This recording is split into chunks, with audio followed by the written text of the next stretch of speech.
chama.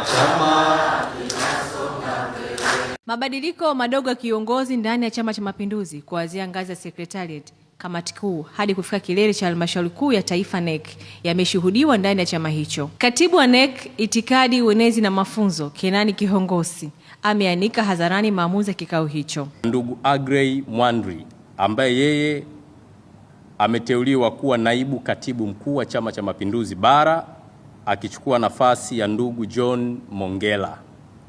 Lakini nafasi nyingine imependekezwa kwa ndugu Abdi Mahmud Abdi ambaye yeye atakuwa naibu katibu mkuu wa Chama cha Mapinduzi Zanzibar, na ndugu Abdi alikuwa ni naibu wa umoja wa vijana wa CCM ambaye anatokea hapa Zanzibar.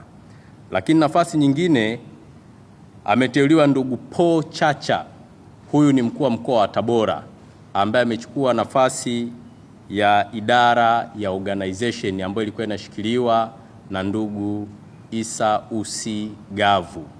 Lakini sambamba na hilo ameteuliwa tena ndugu Jamal Kasim ambaye amechukua nafasi ya uchumi na fedha ambayo mwanzo alikuwepo ndugu Mirumbe Chacha aliyekuwa anashikilia nafasi hii.